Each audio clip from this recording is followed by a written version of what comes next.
Most people don't realize how much their personal information is being bought and sold every day. Data brokers are making billions, pulling details about you from public records and the internet, and then packaging and selling it, usually without your consent. That's how your information lands in the hands of scammers, spammers, even stalkers. It's why you get endless robocalls and why ads seem to follow you everywhere. That's where Aura comes in. Aura actively removes your data from broker sites and keeps it off. They also instantly alert you if your information shows up in a breach or on the dark web. But Aura goes beyond data protection. With one app, you get a VPN, antivirus, password manager, spam call protection, dark web monitoring, and even up to $5 million in identity theft insurance. All backed by 24/7 US-based fraud support. Other companies might sell just credit monitoring or just a VPN. Aura gives you all of it, together, at the same price competitors charge for just one service. Start your free trial today at aura.com/remove. Protect yourself now at aura.com/remove.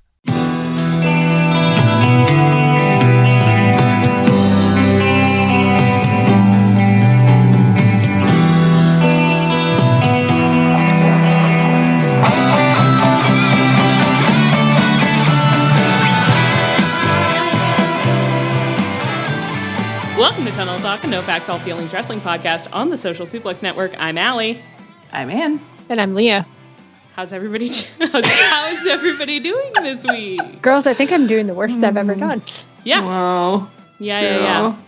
I had a terrible week, and then this morning I got up at like 6 o'clock, did my run, then drove to Rhode Island, and you know how I feel about Rhode Island. It took me 2.5 hours to get there. Spent the day with my dad, who is in the hospital for reasons I'm not going to get into. He is going to be fine. Drove 2.5 hours back, went to gym class, and then came here. I can't, and also I did a really bad job watching Dynamite. She's doing a bit too much. On a day you were driving to Rhode Island? Too much. I didn't, all of it happened against my will. I mean, I wasn't supposed. It wasn't supposed to happen. It wasn't supposed to happen, but you did it. You could have simply stayed home and not gone to the gym classes. Ditto for the run. I would have gotten an email from the front desk that was like, "Hey, you were registered for a gym class and we didn't see you. What happened?" And then I would have gotten a bad grade in gym. I can't handle that. That's the one thing that she can't handle right now. She's like, on top of everything, the idea that I would get a bad grade in gym. The receptionist from the service I pay for. Yeah, I can't handle that. The fact that she reaches out specifically and you have to respond, I'm not doing that. I'd rather just go. That's what they're banking on. Wow, so it's a system that works. It's a system that works. When you started telling the story, I kind of was in a little fantasy world where you're just going to be like, so I woke up, I ran to Rhode Island. I ran all the way to Rhode Island. It took 2.5 hours. I know, I visited with my dad. I ran all the way back, another 2.5. Then I went to the gym.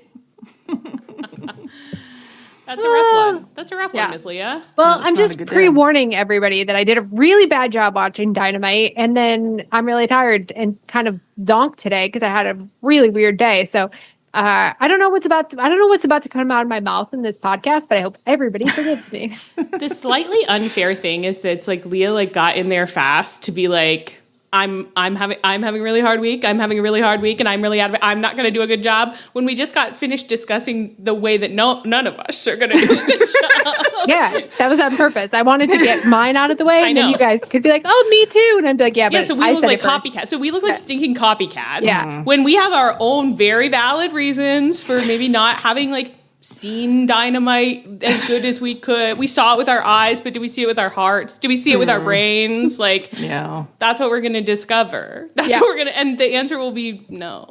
Not really. Yeah. Do you think that Leah got in here so I need the other two legs to do a great job, and they can't. They can't. She's looking at two broken legs and being like, so you can climb us up Mount Everest, can't you? It does make me feel better that it's okay, so this is just going to be a broken stool. It would be really bad, actually. We either need two functioning legs, because stools are often held up by two functioning legs. Don't worry about that. Often, yeah. In space. Either two of us have to be doing well, or none of us have to be doing well, and I'm at peace if none of us are doing well. Because it's just a bad podcast. top of a stool, like sitting on the ground, which is very stable. Oh my God, you're right. We could just be on this is a ground podcast this week. It will not be taking off. We're going to drive out onto the tarmac. We're sitting in the plane. We're driving back. Okay? And if that sounds fun to you, if that sounds fun, stay in line. And if it doesn't sound fun, just turn it off. It's fine. Turn it off. You won't be missing anything smart, I'll tell you that. Guys, didn't we do this like 2 years ago where we were like, this do it every podcast week. sucks? No. There was one we have a perfect specific episode. Specific that's episode, we were like, oh, yeah, this it episode is. sucks. It's like multiple times during the episode, we were like, this is terrible. Let's just publish it. I feel like 2/3 of the way through, we were like, we just accepted that it sucked, and then we just went all the way off the rails. And had a I really feel good like time. that one was more of a, I feel like, was that the one where I like had some weed seltzer at a bad time? I feel like that one might have I been think that on was me. a different one. Yeah, Totally. Although you may have had, I don't know. Anything could have happened. Not tonight. I'm clean and Sober clear. as a baby. judge. Sober as a judge. Clean and clear. Oh, I don't know what I'm saying, and I don't know what I'm going to say tonight. clean and clear and under control. I'm calm. I'm cool. I'm collected. I'm clean. I'm Wow. a cleaner. I'm clear. I'm under control. So, okay, great. Alley by God tunnel talk, you know? Alley by God tunnel talk. She's going to pull out the performance of a lifetime, G. Willikers. Okay, so it's my week to be happy. You know, it's one of those weeks where I came up with some stuff, and none of it has really been popping my top off, I would say, which is not a saying, but I'm just gonna do kind of a little. Oh, actually, can I think of the third thing again, or did I lose it? Yeah, I've got it. It's 3 things, okay? And it's just like a little like rainbows on roses, whiskers on kittens. Like you just want to have a little selection, okay? 1. Why don't you go have an in-season tomato and maybe you'll calm down? Yeah. Okay? Yeah. That's a good idea. That's a good one. Everyone, if you're out there thinking like life sucks, life is hard, let's just go to the farm stand. Let's just buy a warm from the sun, just off the vine tomato. A hot tomato? Hot tomato. A little hot tomato. Let's go get a steaming hot tomato. Maybe get a little bushel of cherry tomatoes, you know, and just pop them raw. God, I Pop wish them I, raw. Just eat them I like wish- grapes. I wish I had a little basket of cherry tomatoes I was snacking on right now. I had some with my dinner, roasted. It was really good. I have a little, because I'm doing a CSA this year. So I have some that I got with the CSA. The one problem was, and the CSA has been good, and they've been giving a lot of stuff that it's like, oh, you can't get this in stores. Like they've sent us the most garlic scapes, because I'm splitting it with friends of the pod, Jenna and Alice. They sent us the most garlic scapes I've ever gotten in my life. And you don't get those in stores. That's amazing. But this week, when we got just one little thing of tomatoes for the first time, it was like, we should have gotten a tomato CSA. Shut it. All of this other stuff can go back. You sent me fucking fennel. Get rid of it. I hate it. I want more tomatoes. Fennel compared when you could be having tomatoes. It's so sick. The hugest cabbage that I've ever seen in my life, to the point where I'm just like, I don't know what you want me to do with this. Like, I just Cabbage. Yeah. totally That's the problem with the understand. CSA is the stuff where you're like, well, I would never have chosen Yeah. to eat this. But that in-season food, though, is good stuff. Although it has reminded me that one time, like, I was at my job in Wisconsin in, like, January, and I was walking behind these 2 young people. And one of them was like, I got an app that tells me like what's in season and it's great, except right now I keep looking at it and there's nothing in season. And I'm like looking out the window like there's 3 feet of snow. Like, yeah, babe. Like, what do you think is happening out and there? now we start to think more deeply about canning culture, about like cellars, about about salt meat, you know, all the things if you were of a certain ilk you used to read about in your Redwall and Horatio Hornblower books. You're thinking like, oh, that's why they had hardtack because of Wisconsin in winter. Did you ever read the book Across 5 Aprils by Irene Hunt? It's like about... No, I've heard of it. It's really good. It's like a middle grade book. I think I loved it I haven't read it since I was like 12 or whatever, but it's like a boy during the Civil War, and I think it was based on like her great grandfather and his journals maybe, but I just remember vividly this part where it's like it's like March and he's just like craving any kind of like lettuce or because they haven't had anything fresh to eat for like 6 months or whatever. And it was like, yeah, you're probably like verging on scurvy. That's rough, buddy. Like, That's so fun. Sometimes it's fun to live in the now. Wow, this is about a boy named Jethro. So that really... So this is pretty basically thrilling. NCIS. Yeah, it's basically an NCIS AU, kind of. Well, Tomatoes kind of was happy enough, I guess. Tomatoes kind of got us over the finish line. I mean, you got me enough that I'm like, when I get off this pod, am I going to go to the grocery store and buy some tomatoes? Yeah, like why didn't I get more tomatoes today? I wish I'd saved a little of that energy, because the other thing that I have that now I really won't get into is that I've been rewatching Farscape, and you and one of our friends tried to watch Farscape once, and you were like, within 2 episodes, you were like, I'm bored, I don't like it. I have tried Farscape at least 3 times in my life, possibly more, because so many people that I love and trust have talked up John and Aaron so much, and they're like, it really breaks your heart. It's everything. I have tried so many times. I have tried like starting from the beginning and powering through. I've tried skipping around. I've tried a number of different things. I can't get into that show. I do believe that if I ever push through hard enough, it'll get me. It's like I just need to go 1 or 2 more episodes, and this is reminding me that I should give it my every 10-year try. The problem, though, is that, and having started the rewatch, the problem is that it does take pretty much 1 full season. Like, I enjoy it, and I have, like, good memories of it, and, like, I am just really horny for... I have a little theory that I can't get into right now, but Ben Browder, but I'm pretty horny for Ben Browder. And so it's like, it's good watching for me. We just got to like the end of the season, just me alone in my house. I just got to the end of the season and was like, oh, right, this is when it actually starts to like become a show where you're like, oh, that's a plot. Now that's an interesting villain. Now that's a plot. Now something's about to really start happening here. It has been 21 episodes, so it does take a bit. Does take a little bit. That does reassure me about, because I'm like, I'm sure I've gotten 5 or 6 episodes in and I just couldn't do it. And the Muppets you kind of bounce off at first too, I feel like. I honest to God think that I've made it halfway through the 2nd season and still... Halfway through the second... You may be immune. Not me. You're immune, yeah. But it feels like a personal failing. There are 2 TV shows that I have attempted so many times. It's Farscape and it's Twin Peaks. Twin Peaks is so slow. Me too. But I feel like I should get into it. And I keep being like, is this my Twin Peaks year? And it never is. Well, I think it's Farscape is one where I just would never say to someone like, it's so unacceptable that you won't watch Farscape. It's so unacceptable that you aren't into Farscape. Like, that I don't feel it at that level, but I love it so much. And there's things that happen in the later seasons that I'm like, this was pretty genius. Like, it's kind of crazy that they did this.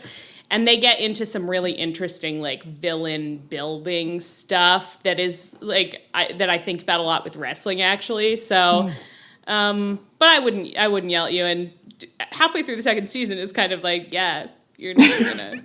that's kind of like... But that's not gonna happen. Yeah. But that's the kind of commitment that I'm like, but the people that like Farscape are my people. So it's like, I want it to hook me so bad. But I do find it astonishing that you've bounced off it so hard, given what I know about your taste and other things that we both enjoy. Like, it is a little shocking to me, but... You know, that's okay. And as we're talking, I'm like, well, maybe I'll give it another shot. Should I try again? Watch the first season and a half like 5 times and be like, I just really hate this show. I just really hate the show. And we have talked before. We've talked about this with like books, where it can become an insane impediment just to have tried something a bunch of times, because you grow resentment kind of towards the part that you've already seen. Yeah. So it becomes even harder to overcome the hurdle and get to the point where you're like, oh, actually, no, I do like this. Yeah. Plus, like, I have a thing where if I've had a book for too long without reading it, I start thinking I don't want to read it, even if, like, I would enjoy it, but it started to feel like a chore, like just the unread book is sitting around nagging me, you know? I hear It's not a good situation. Well, but maybe I'll give Farscape a better shot. Maybe everyone's gonna give Farscape a try again this year. Hey, why don't you pop a nice hot tomato in your just hot tomatoes. Get a big bowl of hot tomatoes, sit down in front of and go to space. You know? Yeah. Why not? Man, sourcing hot tomatoes in space has got to be a little tough, but they don't seem to have anything up there. They are not eating anything interesting in Farscape. I will say that. There's not a Redwall situation. Not a Redwall situation. No, I actually, in this moment, I'm like, I actually don't know what they are eating on that ship. Yeah. I don't Probably know. Just, freeze-dried ice cream. Rations. They don't have, like, Star Trek replicators? They don't have replicators. There have been a couple episodes thus far where they're, like, on a planet where they're like, we have to take on some supplies so we don't starve in space. It really? It's just hardtack, yeah. Yeah, it's just, they probably do have good old-fashioned hardtack. That's the one thing. Can't go wrong. John Crichton is like, wow, some things are inter-universal. What's between two universes? Intramural is in the college, and intra is between. So intra-universal.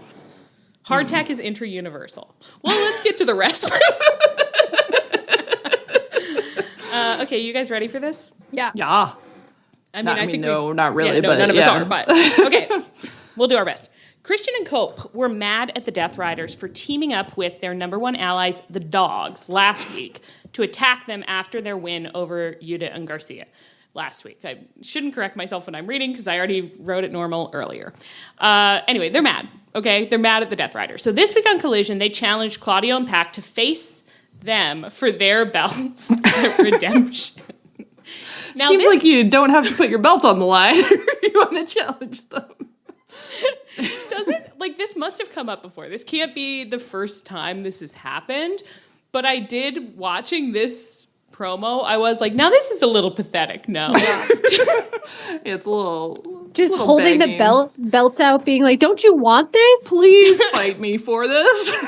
No one will fight us for it. And I frankly don't get the impression that the Death Riders think about or respect the belts that much since they last had the trios ones, which I think many would say is probably a bad thing, but I think it's kind of fun. It is kind of a fun energy. Yeah, when you think about them as a group, it's like, oh yeah, they're not into external validation. All they want is the approval of their fearless leader, John Moxley. Yeah, the greatest cult leader ever to do it. Did you see that Matt Jackson called him a cult leader? Yeah, it's going to come up. I think it's going to come up. It's in this promo later, I think. Don't worry about it. They've been summoned to fix the storyline, and they're putting all of it into it. They said a lot of people are saying this doesn't add up. Is anyone good at making things add up? It's like, yeah, just the two cutest boys in the promotion. They're just experts at it. Not that I think anyone could achieve. Well, whatever. Anyway, so they cut this promo on Claudio and Pac. And I do want to read this quote. Claudio, 2 weeks running, you stuck your nose in my business, in our business. So we're going to cut the head off the snake. That's right. At Redemption, it's going to be you and your partner, Pac. Because we know, like a human barnacle, he's around here somewhere, and he's going to attack. There's a lot happening there. Like, in what world are Claudio and Pac the head of the snake? They are comfortably in the middle of the rattle. They are not even at either end of the rattle. God love them. And I do love them so much. This is like Ciampa and Jericho fighting for top guy in the promotion. Yeah. Like, wow, we've all lost the plot here. And I guess there's something beautiful. It's like you just really have to believe in... Well, this isn't even about believing in yourself. It's because it's the Christian... You have to believe in others. Or that I think Cope was saying this. Cope is just like, I believe in them, so I believe you are the head of the snake. It's like, Cope's like, yeah, no, we've got these great challengers. They're the head of the snake. Don't worry about that. When we, at the pay-per-view, we're fighting the top of the snake. The no top problem. guys. We're fighting the top guys. They're Claudio and Pac. They're the head of the snake, and we do not have to beg for a match from other people. Nope. The head of the snake does sound culty, though. Like, that does sound like it should, like, be the cult is, like, oh, they're head of the snake. The head of the snake. Yeah. It's true. I also like, though, that then he, like, pivoted immediately to calling Pac a human barnacle, which is, like, totally, like, not intimidating at all, actually. Like, it's cute and fun. And it makes it sound like Pac and Claudio are more attached to each other than I thought they were. I know. I was like, do you see Pac as clinging to people? Because I really haven't noticed that. And it's also I haven't funny. noticed a lot of emotions going on there. It's also funny for him to be like a human barnacle who's going to attack. Notably what barnacles do. No problem. Kind of stationary. They kind of stick and stay. Well, so that's what they've done, is they've set this match up for redemption, and they're cutting this promo about it. They get interrupted by the Young Bucks cruising into shot, who want to very, very, very sincerely, in very sincere tones, perhaps meant to be sincere. I'm actually not totally sure at this stage. It's so unclear, but like I read everything Matt does as insincere, so I'm never gonna. I'm just like, that's a boss bitch. So, like, I've never heard him say something sincerely. I don't think it's something he's capable of. Oh my God, do you guys have the belt? Kayfabe, That's so cute. That's amazing. I love that for you. You must be so proud. So they're congratulating them on this win last week, and then they're like, we haven't seen you in a while. We actually haven't seen you since before you got these guys, pointing at the belts. Congratulations. Those things look great on you. They actually looked great on us too, 3 different times, but you guys are killing it. So funny. Christian did have like a game and nose game vibe of just like, I'm a bitch too, and I know when someone is being a huge fucking cunt to me. And he Cope said, doesn't know, but Cope doesn't know. No. Christian goes, yeah, well, maybe you've lost them 3 times because they're just things to you. They're championships to us. I get it's one of those things where it's like, that doesn't make it better for you. Like, no, they're not. They are just belts. Well, it was such a funny, like, it was like kind of like felt like an old seaman energy where it's like Matt Jackson had called a ship an it. And Christian was just like, how dare you? She's a beautiful ship. She's the pride of Her Majesty's Navy. So then he leaves. Cope, the Bucks are looking like, wow, what got up his ass? Cope does a little like "Rear" thing, and then says like, sorry, he gets that way. And Matt Jackson said, I meant no offense, like a liar. So this is kind of a perfect segment, honestly. I know. And Cope's energy was like, my wife's a bitch. What are you going to do about it? And I feel like Matt Jackson was kind of like, yeah, I don't object to that. Obviously. I did think it was kind of lightly noteworthy since I don't understand actually like anything that's going on with Cope and Christian in their marriage right now, that Jack Perry fought Nick Wayne on Collision. They opened the show, and commentary did spend most of the match talking about their shared history with Christian as a father figure, and just like really reiterating like they were both trained by Christian, fathered by. They don't like him. You know, it's like they had this difficult situation. I have like onboarded so much that it was fathering that when they were saying they trained with Christian, I was like, they trained with Christian? And then I was like, oh, in kayfabe on my screen when I saw it with my eyes. Yeah. Right there with you. Totally right, yeah. That's how you presented it. That's right. That's how you presented Trained it. them. Yeah, totally. Was not that he had taken them in off the streets, like into his home as their father, who then turned on them. You're right. That wasn't the story. So I did think that was interesting. I don't know if that is going to be relevant or if I don't know if that's going to be relevant. End thought. I love how Jack Perry's just kind of bopping around, like enjoying that he just re-signed. He's such a sweet boy, and I love him, and I don't object to this at all, to be clear.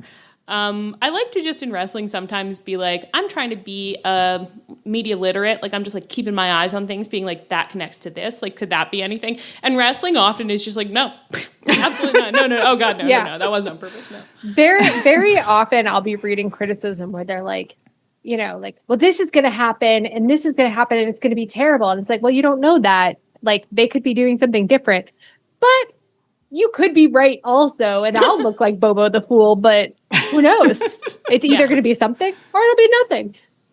It's good to have gotten to that place with our viewership, where we're able to say, like, we don't know anything. We know less now in some ways than we did when we started. So when we started, we thought there was going to be an endpoint where we would like be able to understand everything in a way where it's like everything always adds up. And now we're like, oh, nothing ever adds up. Yeah. Yes. You know what I was thinking the other day is I remember like on one of Marty and Sarah's podcasts, like early on when we were getting into wrestling, Sarah was like, yeah, I've been a fan of wrestling like 8 years, so I'm still kind of a newer fan. And I thought that was so funny. But now we're like coming up on it. I'm like, yeah. Yeah. That's Always right. will be, baby. Always will be. Never catch up. Yeah, never catch up. Okay, so Christian and Cope cut another promo on Collision with Cope taking the lead, saying last week on... Oh, this was on Dynamite. Allie? Yeah, this was on Dynamite. Cut another promo on Dynamite with Cope taking the lead, saying last week on Dynamite you saw CNC and the Bang Bang Gang finally get on the same page. I don't think we did see that, actually, but you also saw that we had to challenge Pac and Claudio for our tag team championships. I'm like, you didn't have to. Nobody made you. No. Think you could have just had a match. You didn't have to put the titles on the line. You could have fought somebody else. You could have played hard to get. You know, yeah, could have had some dignity, but you chose not to, and that's okay. That's okay. Anyway, he was probably about to really cook, but we'll never know because at this juncture they got attacked by a hootin' and hollerin', matching outfitted Pac and Claudio, just two little twin barnacles, moving a lot for barnacles. That head of that snake, you know. they switch rapidly between their two animal forms. At any given moment, they could be either the fast-moving head of the snake or the still but deadly barnacle. It might scratch your legs. You could get an infection. Don't worry about it. Could stick on there forever. You might have that barnacle on there forever. It might never go away. So Pat clambers up onto some of the boxes to deliver a big old kick to the head of our fighting champions. And then he delivers a speech, and I think you said a little difficult to understand some of it. Didn't catch a word of it, I will say. Luckily, they transcribed it for us on AllEliteWrestling.com. I cannot believe you have the audacity to challenge the likes of us for your tag team championships. Everybody is emphasizing that for some reason. I think maybe because they're like, people could get confused because of the way that the challenge is running. People could be like, oh, they're trying to get the belts. No, they have the belts. It's so funny for Pac to be mad that they challenged him for their belts. It's like, Pac, I know the logic is crazy, but I feel like you should be psyched to get a title shot, but no. Right. But they don't care about belts. So it's consistent in a way. It's consistent in a way, and it's kind of like consistent Pac characterization a little bit, where it's like he's just kind of mad at everything. Like I've actually not sure I've ever seen Pac happy. He's just kind in of his terrarium, maybe. Every day he dreams of going back there. He's like, they smashed it. They broke it. My happy place, my safe place, the only place I could ever feel good. So he said, that doesn't seem very wise for two individuals so long in the tooth now, does it? Funny. You think you can cakewalk the likes of us? Slang I don't know. Bit players in the part of your in your grand homecoming tour. This is Shakespearean. That's good. It really is. Yeah. No. Long You listen to me. You have bitten off way more than you can chew. Legends. Calling them legends. This is a burn. It's pretty funny. It's so funny. And they're like sklonked on top of each other on the ground, just kind of like rolling a little bit on each other. Like they really did look like they're just waking up from a long night's sleep together. And I did love that. I do like too, every time they get beat up backstage, they kind of end up like that. And it just calls back to me to like the Rock and Roll Express and our other old men who've gotten beat up backstage. And I'm glad they're in solidarity with the very old men. They're like, we know that, why not start now? You know, we're going to get there someday, so why shouldn't someday be today? So we're going to kind of transition out of the tag team zone a little bit, kind of, into the men's world title scene. But the Young Bucks are there. So the Young Bucks, in addition to having mean girl words with Cope and Christian on Collision, also had a pre-tape in which they did their duty as parents and defended their son Kenny from the social forces at work around him in the promotion this month. I think maybe I will just read this whole thing because I do think it's pretty good work and it's quite relevant. All is right in the world of wrestling again. Kenny Omega is world champion, and the Young Bucks, we're on a hunt to regain our AEW tag team titles. It seems like the Elite will be back on top once again. We watched what happened after we presented Kenny with the title. Ospreay asked us to leave. And this whole thing feels like it might be a setup by the Death Riders. We clearly had our issues with Jon Moxley in the past, but we've also worked side by side with Jon Moxley. And I'll just say this. We don't trust Moxley, and we definitely don't trust Ospreay. We saw what the Death Riders have been doing to Cope and Christian. Mox and the Death Riders haven't changed. Kenny Omega needs to be shown that he can't trust a guy like Will Ospreay, because Will Ospreay is now a Death Rider. We aim to prove we're the top tag team, blah, blah, blah. We're challenging Will Ospreay and Jon Moxley on our quest to get the tag team titles. Wonderful. They're working hard. They are working hard in here. Yeah. They were like, we had concerns that the moral alignments of the situation and whether it was good for Ospreay to be the Death Riders has not been clear. Yeah. We'll come out here and we'll tell you. Their vibe was that they showed up to the lecture hall and they've got a board and they're like, okay, let's go back to basic. This is Mox. He's the heel. We don't trust him. Okay. Yeah. This is Kenny. We're rooting for Kenny. Everybody with me so far? Okay. Let's move on. You know what I'm envisioning actually is that part of Hush where Giles is drawing the slides to be these are the bad guys. They make it so we can't talk. None of us can talk. And Buffy's holding up her steak, steak. And they're just no, steak. That feels like the level we were at of attempted communication. Yeah. I don't know that it all checks out on the back end.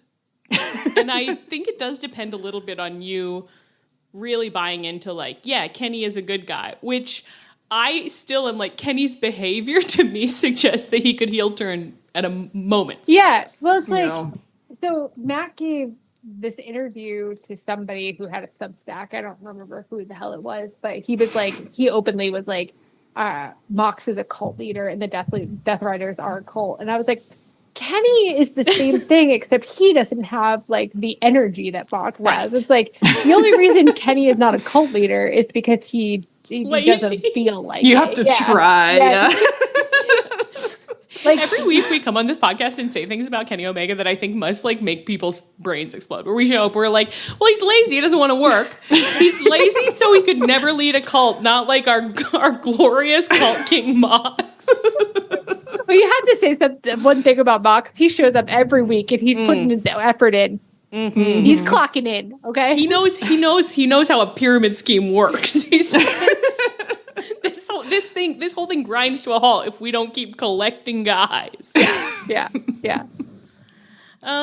So did you want to raise this point about the... I just think it's so funny when to put these two tag matches next to each other where Cope and Christian have the belt, but they're challenging the head of the snake, the human barnacle, the D-level members of the Death Riders. The middle of the rattle. Meanwhile, the Young Bucks, who are gee, Willikers, I wish I could challenge for the titles. But instead, I'll fight the actual top guys, Ospreay and Mox. And I know it's just because, they're pin pigs and they'll lose for anybody, no problems. Yeah. But, it's just very funny to see these two matches next to each other and be okay, who's the tag title holders? It's not the one you'd expect. Yeah. I do feel Wembley season is kind of pin pig season. There's so many matches that have been coming up, either to come or have already happened, where it's just oh, I see my well-behaved boy in there, just here to lose. At the one moment when I don't really want to watch him lose, but we're also in this situation where it's the Wembley matches are pretty much set, but you've got this other pay-per-view for now no reason. So it's well, Will Ospreay has to wrestle a match, and the Young Bucks have to wrestle a match, and the Young Bucks are probably going to wrestle Chris and Christian at Wembley, so they need, we need a nonsensical match to fill in some time. Yeah. Okay. And I think that it is good. I mean, certainly for my entertainment, to have the Young Bucks embroiled in Kenny's situation is a plus. I really have no idea how some of these storylines that have intersected, whether they're intersecting on purpose or whether this is just poor city planning. And so it's just kind of they don't have anything to do with each other, but they're going to intersect right now. It's kind of it would be interesting if some of these things were going to intersect in a complicated way on our road to Wembley. I'm not sure if they will. But Ospreay was scheduled to fight someone on Collision. Don't seem to have noted who here, which I love. I think it wasn't important. And so he and Mox did cut a promo accepting the Young Bucks challenge ahead of that match. Ospreay explicitly said, Wembley is approaching fast and I feel a bit cold. kind of on the nose. It's like, yeah, you agree with every podcaster, I guess. I don't even find him to be that cold. I mean, I guess in a way I do, but I'm kind of like, well, yeah, you do need to be doing something different, but... I'm not sure if explicitly saying I feel cold is quite the... No. Like, kicking it up a notch, but, No. He's doing his best. He's just a dog made human. It's so funny for him to be like, of course I'll fight the Young Bucks. That'll probably help get people behind me for Wembley. Not supposed to say that out loud. But it might. I mean, it couldn't hurt. And it was Adam Brooks. I forgot that he gave this whole promo about Adam Brooks. I've got a geezer I used to battle with 8 years ago over in Australia. Dingley, Melbourne. Adam Brooks. And then she's fighting Adam. He's fighting Adam. Because I'm reading this line about his mom. He's a boat. I love it if Ospreay's mom Will Ospreay. Adam Brooks. He's fighting Adam Brooks. This is all in the promo. And then Mox goes on to say that he and the Young Bucks have been doing this dance for a long time. Erotic. Our territories share borders. Erotic. Naturally, we've been enemies and we've been allies, depending on what the situation calls for. Erotic. Yeah. This was honestly like a great tack, in my opinion, where it's like the neighboring nations who are sometimes allies and sometimes enemies is like, all right, that actually makes sense of a lot of things for me. Yeah. And that is that's honestly helpful language for a lot of feuds that we've had going, and is a good way for you to position yourself and does make sense of the relationships. Yeah, it was good. I thought it was really good. So Montreal at Redemption, as always, this will be a little bit personal. You can't say he doesn't know how to get his girls on side. His ability to make almost anything erotic, it's almost unparalleled. Yeah. And I think it just comes naturally. He doesn't work for it. It just is what he does naturally. He just feels sexy about wrestling, and it comes out. Comes out.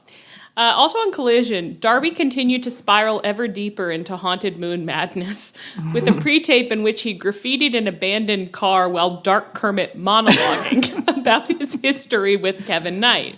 He's not well.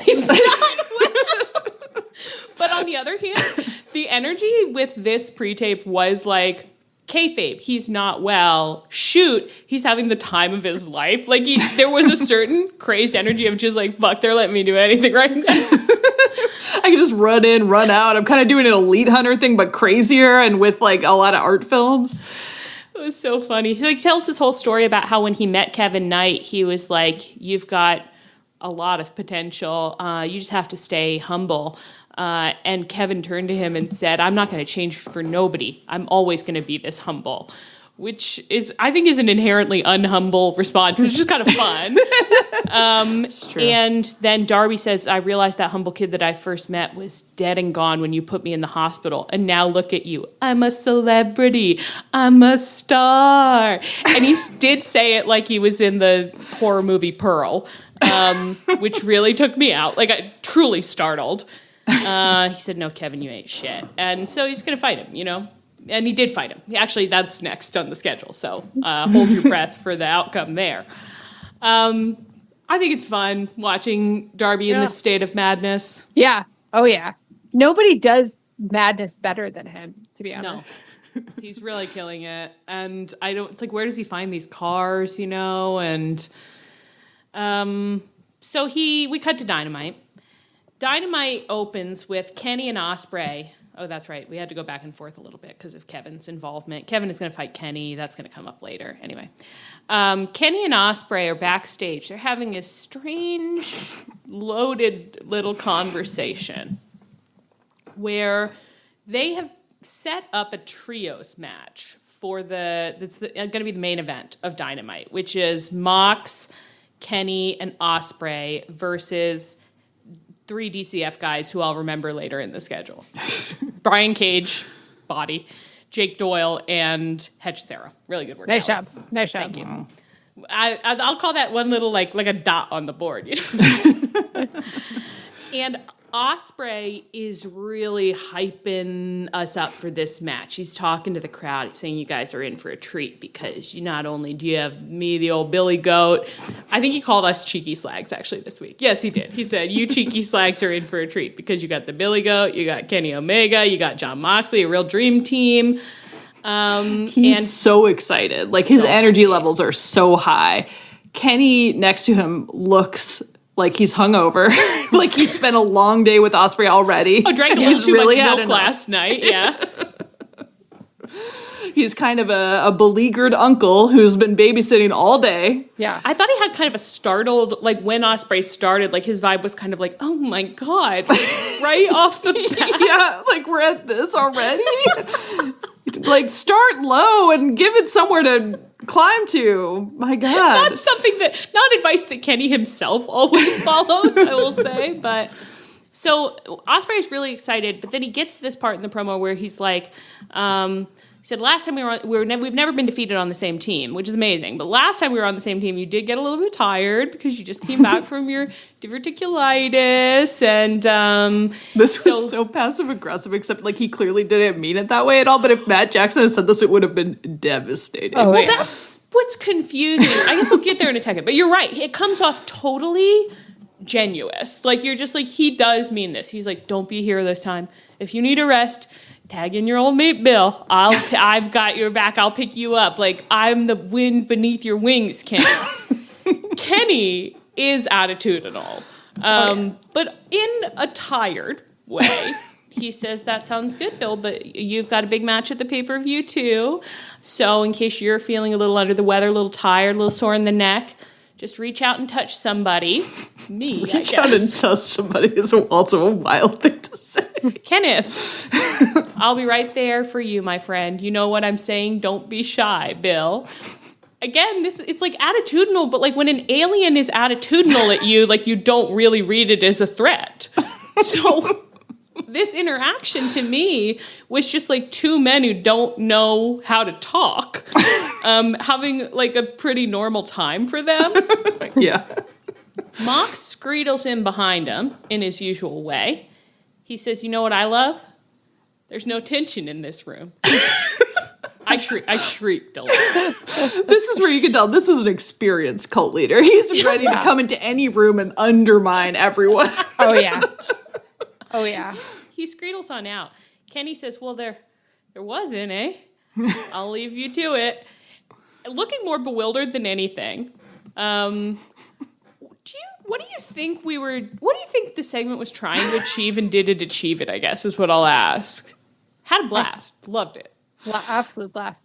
I don't know, because it's like Mox's energy with Osprey has been so like ominous but so light touch that I haven't been able to follow it. But then this was just like mischievous. And so I was like, so what's your end goal? I know Mox sometimes to me in these, like, because he does keep having these segments where he like walks in on Osprey and Kenny, and it does have a little bit of a vibe of like, I've been sleeping with Osprey for a while, but if you wanted to right now, I mean, I wouldn't mind watching. That would be okay if you wanted obviously, I'd want to be there. Like, yeah. Like, don't do it without me. You know, just I'm around. Come get me. I think I just feel confused about like, I don't know. If you look at the words that Kenny and Osprey said to each other, you're like, yeah, you're being passive aggressive and there is a building tension between you. That is not a tension that I see reflected in your tone, your body language. In your tone and body language, I see Will Osprey being like, I love hanging out with my friend Kenny. And Kenny being like, I love when somebody brings me 3 Motrin. I love when someone brings me 3 Motrin now. And so then, like, Mox being like, there's no tension in this room. I'm like, there kind of isn't. Like, there's just, like, right. The tension of men who can't communicate, but, like, no more than usual to me. Yeah. But I feel like there is supposed to be building tension, But then we'll get in a minute to some of the stuff that happens in the match, and I guess maybe we better just move on and see how that contributes to our assessment of the situation. Oh. So brief intermission to just say that Darby does have his match versus Kevin Knight. I thought this was a really fun match. Had a great time in the match. Yeah. I did, unfortunately... One of the fun things about Darby is it's like he loses a lot, but I never really worry about it. And during the match, it always feels like, I don't know, it's anyone's game. Yeah. This was a Darby match where it was like, well, it's not anyone's game. It's pretty obvious that Kevin is going to have to win this because he can't lose to you right before losing to Kenny. So that undermined the match for me a bit, unfortunately. And I did have I was fighting with myself a little where I was like, should Kevin be beating Darby? And then I was like, everyone should beat people and everyone should lose Allie. And I know you know that. And I was like, I do know that. So I don't know. Any thoughts about it? Yeah, no, same place pretty much. Yeah. Well, he has to head into redemption strong. We understand that. And he will, Kevin Knight. So after this match, though, I guess Okada and Kyle are coming out for something. Like, they have a match. This is a part of the show that gets a little murky for me. Something was really crazy about this whole segment, and I don't know what, but it was they came out as though they were gonna beat Kevin up, kind of, and I was like, wait, they're all in the DCF, right? But then, and they weren't there to beat them up, but they were there to kind of menace each other. It seemed like it's like because they're doing there's tension in the Don Callis family, but it's like there's always tension in the Don Callis family. I think it was just confusing. It was confusing. I think was the order of events here. They're coming out. We cut to commercial. We come back. The whole Don Callis family is in the ring. Is that how this happened? And then Mark Davis started talking. Yeah, Mark Davis was talking, and that scared us. That really frightened us. We love looking at him. We love him, Bigfoot, but we get confused. I felt like I taunted him into it by talking about how he never talks, and he was like, "I'm going to show those girls that I can talk." He's like, "I know how to talk, Anne." It's like sometimes the girls don't want to get shown. Just let him keep believing that you can't do it. I was really loving him as just great ape Bigfoot, but whatever. Well, sure. You know what? Maybe Bigfoot is he's a little smarter than you thought he was, Anne. And there's nothing wrong. It's not really the relationship with Bigfoot that I'm looking for, but one that can talk. I don't know. I guess. I think it's fun for us to be living this new life of we're Bigfoot fuckers. But also we're Bigfoot should be seen and not heard. Yeah, Bigfoot, we love his big, beautiful body. We don't love his dumb little mind. We're animals. We're monsters. I just think maybe Bigfoot should think about whether they're saying things that need to be said, Think about when and where they're talking and how they're talking, Does this need to be said? Does this need to be said right now? Does this need to be said right now by you? It's true. We're just sending Mark Davis this thing. Is it honest? Is it interesting? Is it necessary? Is it kind? Is it kind? And it's just opening your mouth isn't kind. I guess he had beaten up Andrade on Collision, but I missed that. So I think he beat up Andrade. And so he talked about I'm going to keep beating up Andrade because I think they're fighting at Redemption. I don't feel 100% confident about that because I didn't go to the trouble of belt. Apparently, that really startled me. I was like, I'm sure I saw him win it, but my God. He has the top belt in the company. The top he has belt, the natty. Right. He has the natty. Yeah, he's got the fucking natty. I can't believe I disrespected the natty. That's why you guys are gonna win the natty and I'm not, because to me it's just a thing and to you it's a championship. The thing is that how could we ever win the natty over Big Ann Big Clap? We couldn't do it, Ann. So true. Yeah. We each have our strengths. Before the pod, we were talking about each of our individual merch. So Big Ann Big Clap. Mm-hmm. And it's going to be on a leather jacket. Big Ann Big Clap. Yeah. Actually, I guess the clap is an STD as well. So I did. When we were brainstorming. Look out, guys. That's her secret weapon. Oh my God. Oh, Lordy. Okay, wow. don't know what's going on here. Oh, the entire DCF is in the ring. This is, I will say, a visual comedy here where so many men with their tops popped off, and then Greg and Rocky in their little comedy suits being like, and we're here too. Can't keep Greg and Rocky out of it. We're integral members of the Don Callis family. They really have worked with what they have, and they have made themselves so important to the fabric of the Don Callis family, to me, that if they stopped showing up, it would be like, what are you doing? Yeah. What are you doing? Where are your clothed Miami Vice little pin pigs? Yeah, your little pin pigs, your little mascots. So Renee's in there talking to them. They're all having a Mark Davis talks aloud, Bigfoot talks. You heard it here first, folks. Well, you heard it first on Dynamite when he did it. And then Kevin is like, I can't wait to become Kevin Jet Two Belts on Sunday. And I was shocked by this. Reminds everyone that with 10 TNT title defenses, he holds the record for most defenses in a single reign. That doesn't sound right. It has had a comedy history because they have done so many times. They've done the TNT back and forth where the same guy gets it like 3 times. And I like that a little. I like that a little more. I'm like, get that belt off him. Let's start throwing that belt around. Darby should have gotten that belt because Darby's had that belt like 17 times. That's true. Yeah. I feel like there should be a record for who's had the TNT belt the most times. Unfortunately, I feel like it's Sammy Guevara. It probably is Sammy. It's Sammy. But you know what? I'd love to see Sammy again at this point. Oh, Sammy. Oh, Sammy, what are you up to? He possibly doesn't go here anymore. I know. Does he not? He took AEW out of his bio. Yeah, and I think on the media call today, Ty Mello has asked for her release, and Tony Khan said he's going to give it to her, so... Where are they gonna go? I don't know. The dub? The Fed? I don't know.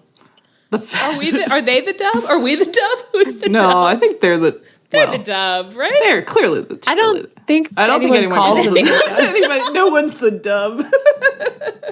All right. Fair enough.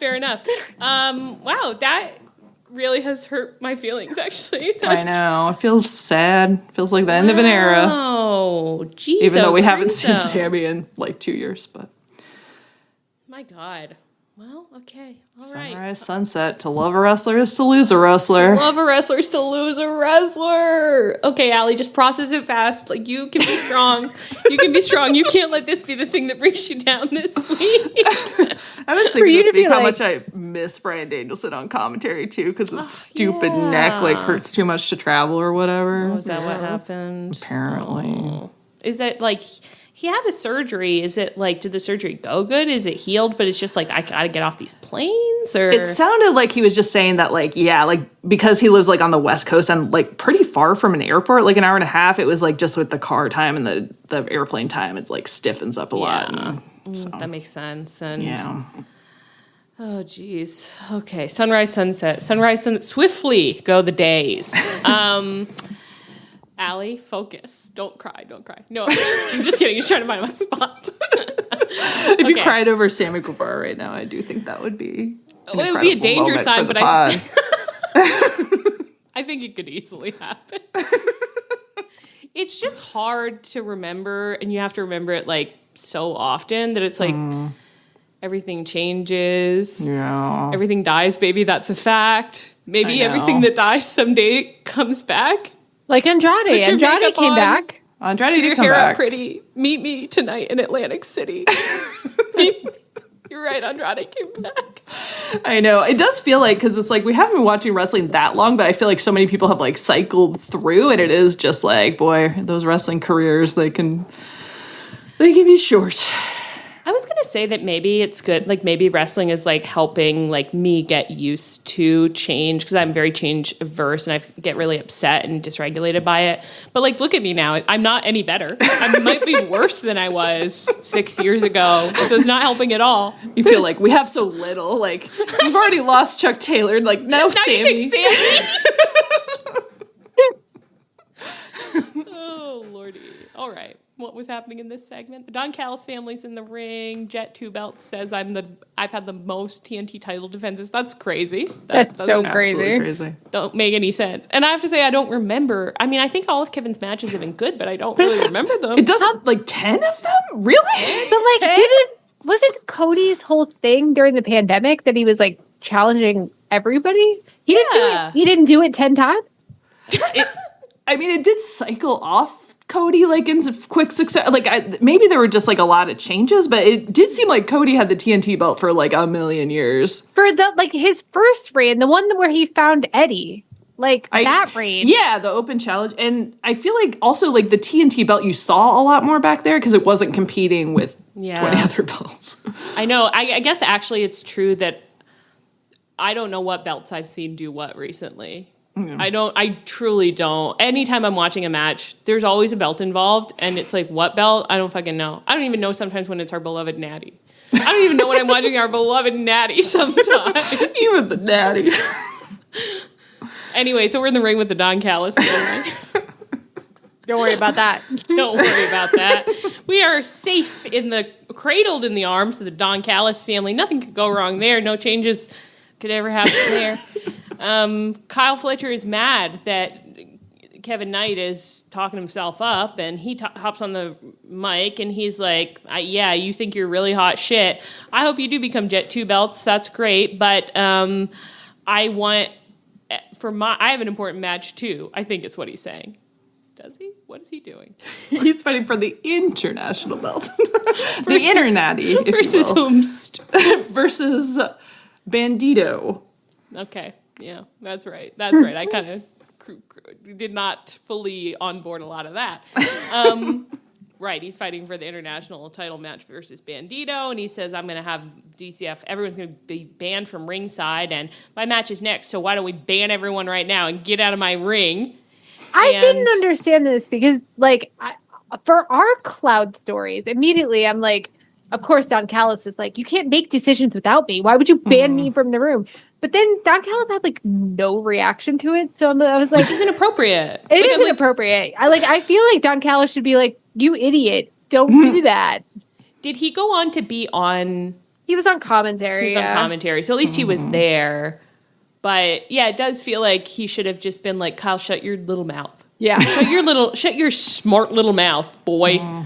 But he didn't say that to Kyle. He hasn't slapped anybody in a long time. No. Okay. Why did I make that? I don't know. But I am going to cut it, and I'm going to save it. And when I need a pick-me-up, I'm just going to listen to Allie just go, oh! I just had the Matt Jackson slap come into my head. So, glorious Technicolor. In there. Yeah. It was just fuck, we used to eat so good. Every fucking week we used to eat. Oh my God. That was crazy that happened. I really cannot wait until I'm producing tomorrow because I know I will have forgotten it. And then I'll just be able to hear that noise. Oh my God. Tension's very high in the Don Callis family right now. Trios match between, so we get to the end of the show. Okay. And then there was that Bandito Brodito match in there, but I seem to have not even put it in the schedule. I didn't even put it in here. So trios match between Kenny Moggs Ospreay and Brian Cage, Hechicero, and Jake Doyle. This is the main event of Dynamite. We're going to work together to unpack what was going on here. Okay. Mm-hmm. So we've got we've had our plot set up, which is that Kenny and Ospreay maybe are supposed to have tension, but maybe aren't. Mox definitely doesn't want them to fuck if he's not in the room. He wants to be there if it happens. And does he want that to be normal sex? We don't know. Does he have kind of a nefarious dream for what it will be? Perhaps. That's what we're not sure about. Does he have a duffel bag full of accessories that he plans on using? We just don't know. That's the one thing in all of this that we don't know. Everything else is pretty clear, but it's just the question of how is Mox going to behave when the sex inevitably begins? So I think Ospreay was in the match first first active player, so that we really got. I don't know why that struck me as funny, but it did. Because it's just like, why does she still not know how to talk about this sport? Well, I wasn't singling you out. I was just going to be like, do you think anyone talks about wrestling the way we do? No, like really this bad? No. Last week when you said Kenny made a mouth typo, I literally was sitting here thinking like, wow, why don't we have a word for that? And then I thought misspeak, which I myself had said when I listened to the pod back. I was like, you said it 2 sentences before that. It was like mouth typo. What a way to coin a phrase. We really should have an English word for that. Yeah. Every day we're saying things that haven't been said at least that much before, and maybe shouldn't be, but maybe they should be. Sometimes they should be. And we're making up words for wrestling where it's like, there's already a word for that. Do you want to learn it? And it's like, no, I don't. I think it's shocking that we got to the point where we say main event instead of showstopper. And a little sad. Yeah. And a little sad. It's kind of a loss of innocence, yeah. No, we never say this was the showstopper. But this really was the showstopper. Our friend Nicole this week called the World Cup final the finale of the World Cup. I have to say that the language Nicole deployed to talk about the show, the main halftime event or whatever that went on. I actually don't really know what was happening. She said that Tom Cruise gave a promo at the World Cup finale. It was masterful. I truly was like, round of applause. That is exactly how we should be using wrestling language. Can open the world up to you and make you understand it better when you're able to say Tom Cruise gave a promo. Yeah, absolutely. Really, really wonderful work from Nicole. Okay, but I think Ospreay is the first active player in the match, so that they can immediately really showcase that this match is going to be about Mox on one side of their corner of the ring and Kenny on the other. And what are they doing, girls?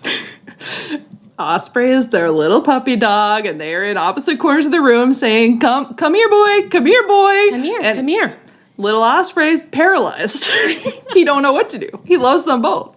You want to live with Daddy, right? You want to live with Daddy. Daddy's moving to Rehoboth. You want to move to Rehoboth, don't you? He's like, maybe, yeah, I don't know. Mox is staying right here. Mox is staying in the house you grew up in that you love. You want to stay with Papa, don't you? The house I do want to stay with Papa. Oh, can I do Daddy? Can I do everything? I don't know if I want to live in the house I grew up in with Papa or move to Rehoboth with Daddy. So that's kind of what the match is about. It's kind of the whole match was just like, who do I tag in? I love them both. It was a fun match, I would say. So that's the main thing that we're focusing on throughout this match. And then, of course, Brian Cage's body is there, so we can't stop talking or thinking about that. Of course, we can't drag our minds away. All we keep saying is, like, it has to be made illegal. Where is the Drug Enforcement Agency? They're just focused on dumb shit that doesn't matter and not shit that actually affects girls. That girls see on TV every week. I thought it was very interesting. It's interesting to see. I mean, I guess we saw it like last week. No, we saw Andrade with him. Brian Cage and Jake Doyle, when their bodies are side by side, is so interesting because it's just like you guys are really similarly sized, like similar height, similar breadth, even like similar like breadth of like limbs in places. But it's just volume. If you hooked these guys up and tried to osmose them, not a lot of stuff would be moving back and forth because they're already pretty similar. But the nature of the muscle in the body and the appearance is so different. Where it's like Jake Doyle is this huge snack. He's a Bigfoot. You know, he's a beautiful Bigfoot, which is the biggest compliment we can give any man. Yeah. It's like, how bad do I want to fuck him? Well, he looks like a Bigfoot. I'll tell you that much. You tell me. Is he fuckable? He's a fucking Bigfoot. What do you think? I gotta get on the Bigfoot subreddit or whatever, see what our people, the Bigfoot fuckers, are talking about. Start a Bigfoot podcast. Maybe we should pivot to a Bigfoot podcast. I Yeah, can why see that not? going well for us, actually. What if our thing was that we just watch media or read stuff, watch stuff, but then like we discussed it through the lens of like, was there Bigfoot? And if there was no Bigfoot, where would a Bigfoot have really improved it? Where could you slip a Bigfoot in to really make the whole thing pop? I want us to keep talking about the wrestling. Is that what you're saying to me right now? Never once. No, that's all right. Okay, well, let's do it though. Because it's a wrestling podcast for now. Still, so we're noticing the bodies, and we're thinking about body osmotics, and then we're thinking about the daddy papa issue, and Will Ospreay's just having a good time. He's just a happy little dogson, just likes to fight. Although there are moments that are hard for him, like when he comes over, excited to tag either daddy or papa in, thinking in his little brain like, and daddy and papa will have thought about which of them makes the most sense to come into the ring, and so they will have figured it out amongst themselves. And daddy and papa hadn't, and they're both reaching out to their dogson Will Ospreay, like, tag me into the match. And he says, "Oh, where are those Motrin that Kenny asked for earlier?" Anybody? Hechicero, do you have some Motrin? Hechicero does wear, like, he looks like he could have pockets for Motrin. He looks like he could be the guy during a match who, if you just, like, tap him, he's like, totally, I got you. Anything you need. Any of the over-the-counter stuff. I'm not saying it's nothing weird, but nothing weird. Just, your Tylenols, your Advils, your Motrins, your Zyrtec, you got a little allergy. A little Zyrtec for sure. A little aspirin if you're just like the blood ain't looking good. Yeah, a little NyQuil. You're getting a little NyQuil in the ring. Exactly what you want. Need to finish it off. Go to sleep. A little Z-Quil. You know how there was, like, when we were in the office 5 days a week, there's always a coworker who just had, like, this drawer that had everything that you'll ever know. It's so funny to imagine Hechicero's that person where it's, like, he just opens his, like, wrestling vest and he's like, you need a little something? Yeah. When I worked at a hospital, the people on the ED team would sometimes be like, "Oh, you got a headache? I'll run down to the ER and grab something for you." And it's like, I don't think it was fully legal. I'll say that. Yeah. I'll just say that much. Wow. That's fun. That's fun. It's in most offices it's clearly legal. It is clearly legal because most offices they're not running down to the ED to open up the controlled substance. No. Hopefully they weren't doing that, but I don't know. That's the thing we don't know. Anyway, immediately internalizing that Hechicero is like the guy who has an Advil. If you need an Advil, he has an Advil. Yeah, he's probably got he's got like a whole first aid kit in the gear. Oh yeah. Tampons, he's got them. I would love it. I would love for there to be a mid-match moment where someone is bleeding and they go over to Hechicero and he's like, "Yeah, I've got a Band-Aid." Yeah, you wouldn't want to show that blood on TV. God, no. Yeah. Oh, it's getting in your eyes. I'll clean it up for you. We'll clean it up. We'll just bandage that. Let's just press that. Just press that there. See, it's not even very big. With the blood, it looked big, but it's not. We've taken care of it. You're such a good dad. This is one of our most classic Tunnel Talk moments because it's like, we've built this cloud story that I've entirely onboarded and will believe forever, and it's based on nothing. No, nothing. Yep. But we're at a point of the conversation where I'm like, Will Ospreay, maybe you should get with Hechicero. Like, maybe that should be your dad, and you should be his dog. I think it'd be safer to be Hechicero's dog, probably. Yeah. We all want to be Hechicero's dog. That's the safest thing I can imagine. He's got dog bags in there too, like strapped to his chest. And for when Will Ospreay poops in the ring. Yep, they pick it right up. He's a good citizen. I think this has been a really normal podcast and a really normal section. really normal. I want to say one thing, which is that Mox and Kenny never pick up their dog's poop. No. Never. I think Kenny has said that canonically. He has canonically said it. And if someone was like, Mox, like, Ospreay poop, pick it up. Mox would like go into this whole thing about like that things that came from the earth return to the earth, and he'd like give you this whole speech where you'd like come out of it being like, yeah, like maybe he's right, and it's like, if you tried to call Kenny out, he'd be like, "Oh, my tummy hurts. I can't. Oh, I almost died. I can't." I know, it's like a year ago. Get 3 over years it. Oh, okay. So that's this match. And then, so there's a point towards the end of this match where Kenny accidentally friendly fires Mox. And then he and Ospreay end up ending the match with a hidden blade V-trigger combo where Kenny, like, gets the cover while Ospreay is, like, clearly this is, like, his energy is like, I've fallen asleep imagining this a million times that I would get to do this for someone, and I never thought it would actually happen, but I am here, and I'm crouched protectively being like, let anyone even try to break up this cover. They'll never get through me, Will Ospreay, while my friend Kenny gets the cover. And Kenny did get the cover, and then they embraced, and there was a certain sensuality to it. Like It was tender. Intimate. It was intimate. Yeah, absolutely intimate. Camera cuts to the floor where Mox, and I don't think this is he had done a move. Like, it wasn't, I don't know, but he's on the floor, rubbing his jaw, clenching his jaw, gritting his teeth, looking upset, looking mad, getting up, staggering around a little, looking mad. Gets into the ring. Kenny immediately is like, so sorry about that cover situation, about the friendly fire situation, not what I intended. I think he hands Mox a belt, or he's like showing Mox a belt. So for some reason his belt is involved, which I didn't really understand why. I think Mox threw the belt. I could be making this up, but Mox is not happy, and he will not be calmed. And he wants to escalate. And once again, I'm losing it because it's like, how many times have we seen the Young Bucks friendly fire each other and it never registers? All I can think of whenever I see this where I'm like, weaklings. And it will say, for it to be Mox and Kenny, that does make sense. That maybe Mox clearly thinks, like, you tried to make me look like a fucking idiot in front of my top cult recruit. And so he initiates violence, and they start doing... I like the way you said it better, though, in the schedule. You said they say? went to initiate a boy fight, which is exactly what they did. It was a classic boy fight.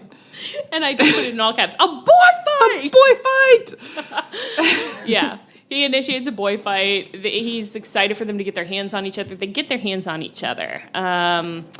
And then it's a clown car because Osprey's trying to break it up, but then Kenny shoves. Daddy, Papa.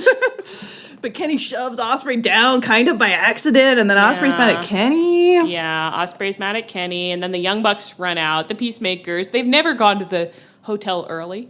They've never gone early to the hotel when they might be needed. They love being present when they're needed. They run right on out, and they get in the middle of it, and then Moxley nailed Matt. And Nick didn't like that, so he went right after Moxley. Ospreay backed up Moxley and went after Nick as Matt mounted Mox on the mat. You're really vibing with the AEW house style. I am loving their house style this week. I think they described this exactly the way you want to see something described. You want people to be getting nailed and mounted as much as possible in this sport we love. Yeah. And so then... so Ospreay backing up Moxley, Kenny's being like, don't do that.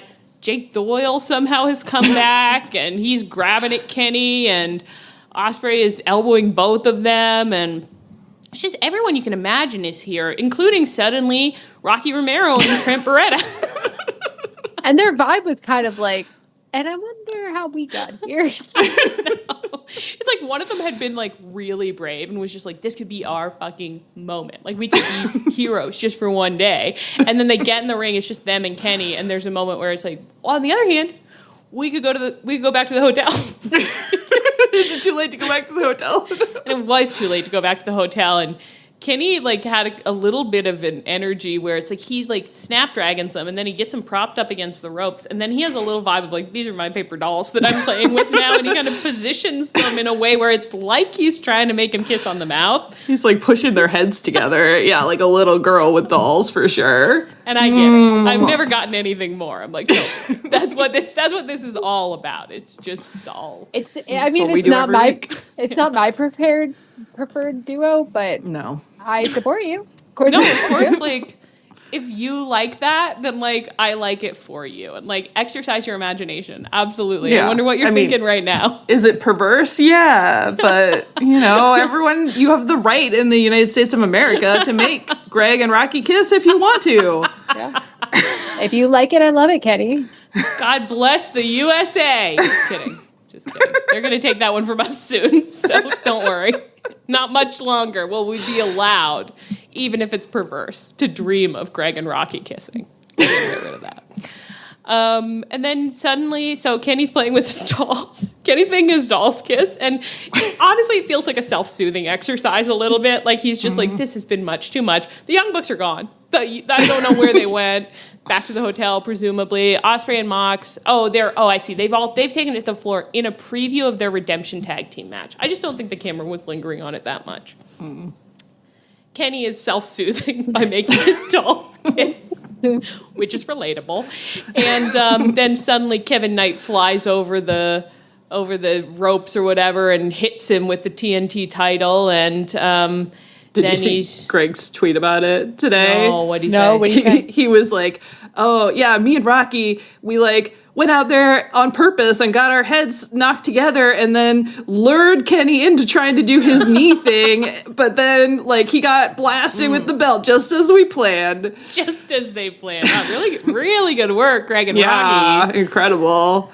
So the show ends with Kevin Knight holding the titles over. A little bleeding Kenny, who's just lying there, just being like, yep, sure, why not? Another classic end of night for Kenny Omega. Someone could bring some more Motrin out here. Where's Hechicero? I know.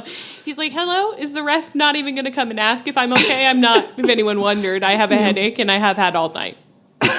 So, if anyone It's like I've had a headache since 1 p.m., which was 6 hours into my day with Will, so... Even Kenny doesn't know if Kenny's supposed to be building tension at this point. He's just like, all the tension is internal. It's building a tension headache. Temples. Exactly. That's the end. And that's the end. So anything else you want to say about any of this? I think we've kind of said it all. I don't know. Yeah, probably good enough. It's crazy, but yeah, I loved it. Yeah, some of this stuff is incredibly entertaining, and if I was invested in Redemption, I might have more quibbles, but I'm not invested, and something will happen or something won't happen, and that's okay. Yeah. Probably mostly won't, so just fine. Probably mostly won't. I mean, what I should probably have done, I will say, before we got on this episode of our podcast, is I probably should have actually looked up the full Redemption card, but I didn't do that, so, some people definitely will fight, and you've heard about some of it, and some of it you haven't heard about, and some of it you may not hear about from us, but someone out there will talk about it. We know that we're your primary news source for cards and what matches there are. There are people who are like, I'll never have this information now. There's no way I can get this information. The girls don't give it to me. Yeah. And I am sorry, because that's true. Yeah, if you don't get it from us, where could you ever get it? But you might not be getting a full preview of what the Redemption card has to hold. Let's move on. Most people don't realize how much their personal information is being bought and sold every day. Data brokers are making billions, pulling details about you from public records and the internet, and then packaging and selling it, usually without your consent. That's how your information lands in the hands of scammers, spammers, even stalkers. It's why you get endless robocalls and why ads seem to follow you everywhere. That's where Aura comes in. Aura actively removes your data from broker sites and keeps it off. They also instantly alert you if your information shows up in a breach or on the dark web. But Aura goes beyond data protection. With one app, you get a VPN, antivirus, password manager, spam call protection, dark web monitoring, and even up to $5 million in identity theft insurance. All backed by 24/7 US-based fraud support. Other companies might sell just credit monitoring or just a VPN. Aura gives you all of it, together, at the same price competitors charge for just one service. Start your free trial today at aura.com/remove. Protect yourself now at aura.com/remove. Mercedes got a live in-ring promo on Collision about who she wants to fight at All In. Her answer, she doesn't give a shit. She just plans on winning a belt. And I liked that focus. Yeah. Yeah. Some more people could Focus on that. She what? She learned that in therapy. She learned that in therapy, yes. She's like, I have to focus on what I can control. Okay, that's not something that I can control, so I have to accept it. And like, I can only focus on what I have the ability to change. Okay, and I think that's... Honestly, and you don't hear heels saying that much because heels usually are kind of like, I can control it by interfering. I can control it by showing up at the wrong... Mercedes may do that. We don't know. She may talk a big game, but then she may attempt to exert dominion over something that she should have no say in. We don't know. And we won't know because we won't see redemption. So we'll find out from you guys. But she did say some stuff. She said some good stuff about Willow and Tekla. She said, it's so funny how both of you ended up in the same place. One hides behind a fake little poison. The other hides behind a fake little smile. But neither of you can hide when that bell rings. I said, that's pretty good. I like that. I like that we're talking about hiding.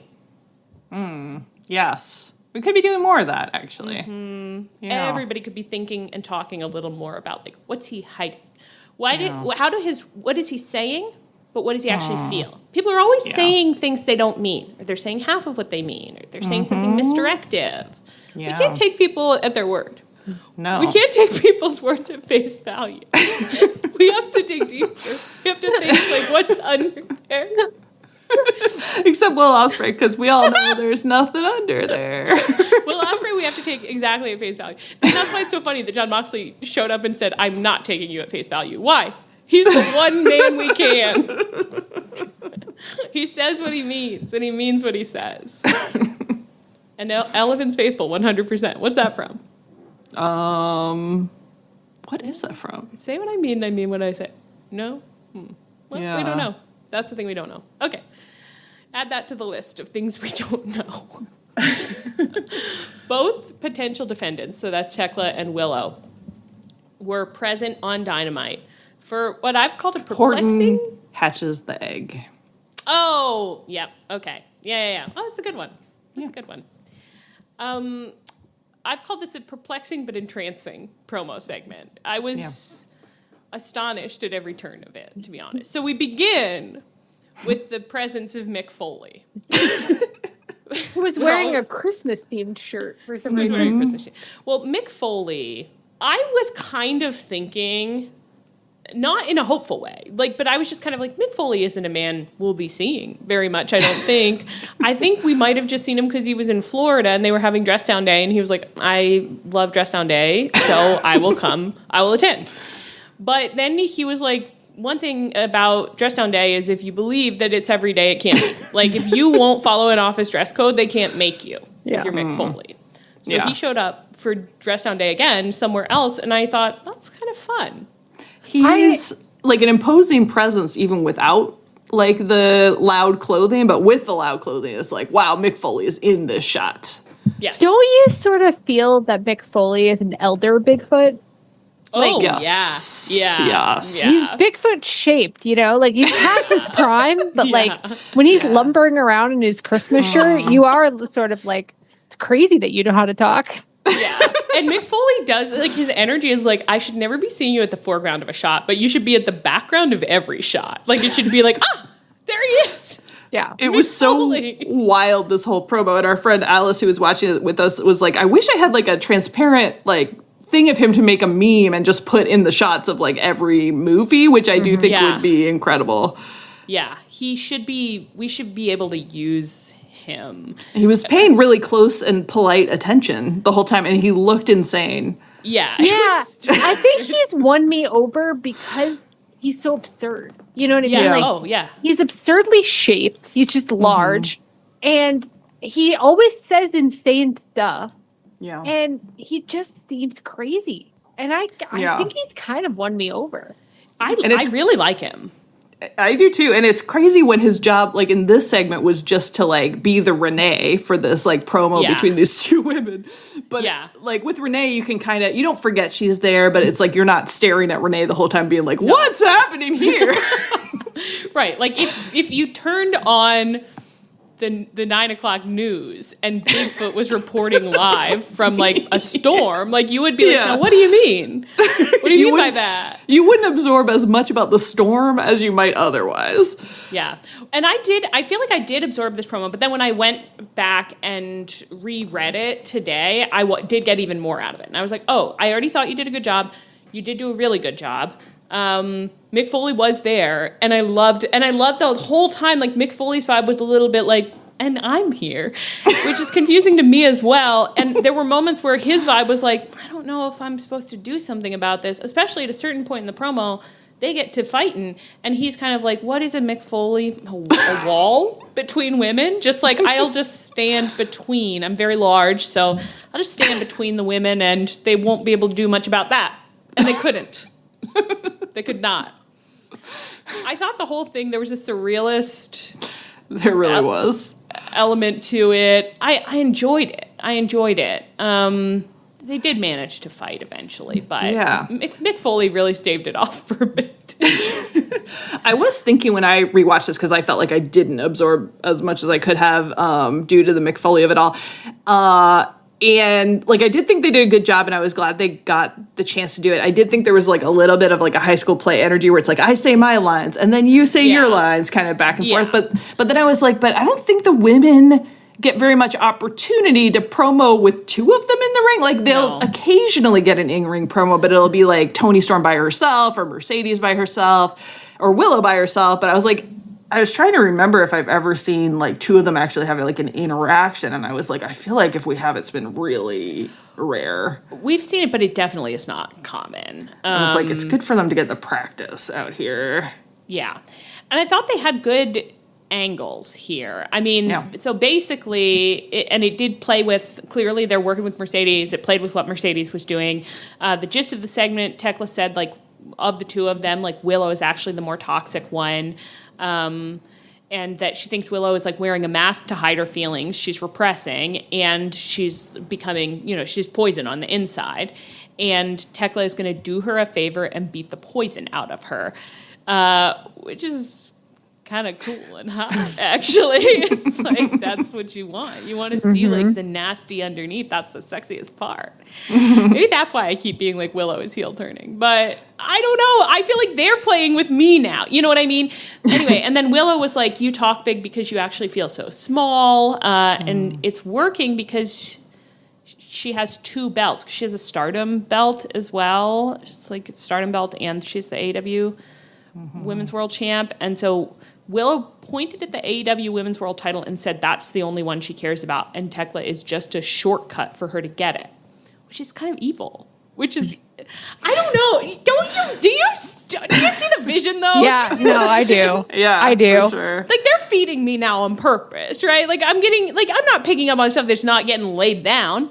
Right? I mean, I did think seeing that, I was like, that is Ali's theory that she's full of poison. Like, I don't know if it's so hard with wrestling to be like, is this intentional? But you certainly have a lot to work with. It feels like at this point, like, it's become so textual that it's just like, that people are basically being like, yeah, everyone is always giving you the benefit of the doubt, but like, maybe there's something more going on under there. And I think that you even like a little bit of a theory of just like, not like she's an evil person, but just like you've repressed stuff so much that like you're becoming someone different. Like that maybe like smiling anyway always isn't always a good idea. Oh. Masks. For Tekla to come at her and be like, this isn't healthy, you're repressing your negative emotions. Is like, she's a pretty helper. ruthless. Yeah. A helper. And so they went back and forth in this vein, and then they got it. Then they were fighting, and Mick Foley was there, and then they managed to kind of like get the fighting around to the ring. I am at a point where no, I don't want to go first. What do you guys think is going to happen at Redemption? I think now that Kenny got his belt early, the person who is having their redemption at the pay-per-view don't say it to me. is Willow. Don't say it to me. Don't say She said it to me. I agree with you. I would much rather see Tekla versus Mercedes at All In. I think it would be a better match. I'd be really excited about it, and I want to see them talk to each other. I just don't think he's gonna want to do that. I think he's gonna want to do Willow versus Mercedes. Yeah. I don't feel fully confident, but I do agree with that. But it is maddening because it's like I don't think Willow should get the belt for that short a time if she's gonna get it. I don't think this should be the build. It would be more fun to do Tekla and Mercedes and then whatever. Such a short title reign. I don't think that it's. I don't know. I feel bad. I feel really bad about being in a place where I really don't want it to happen. When I'm like, I love Willow, and I have rooted for Willow over the years, and I don't want to not be rooting for Willow, and I just don't see how that build is going to be good, and I don't just know it's going to be confusing for me, because in my mind, I'm like, well, I guess if she wins off of Tekla, I think it should be by, like, heel turning, kind of. Like, I think it should be by, like, freaking out and, like, losing her cool, and then being like, oh, my God, I did spew a bunch of poison out. Like a little like the Swerve Hangman thing, where, and obviously this is not the same situation, but like for like, it would be sexy for Tekla to be in that Swerve role of kind of being like, well, at the very least, I've made it very clear that it's a mess in there.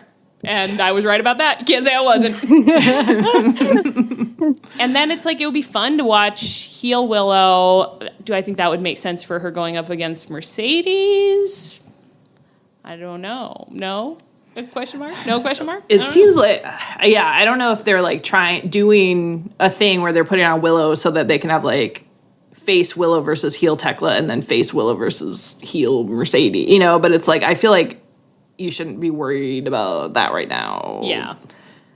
I think, unfortunately, I just think that Tekla's approach has been so, like, she's been very convincing. She's so fun, yeah. She's very fun, but, like, everything she said in this feud, I'm just like, that's kind of a good point. Like, it's just like, you dropped the TBS title, but you were out for, like, a month, and then you came back, and it got you to the front of the line in a way, like, noticing, like...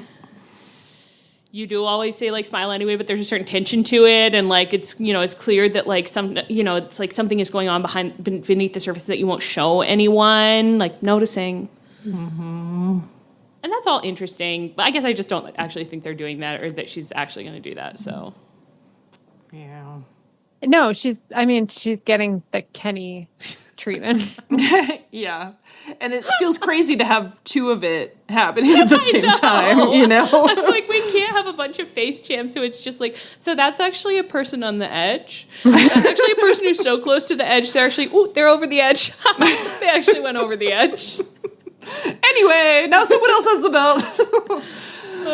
Okay. Well, I guess we'll see. What happens.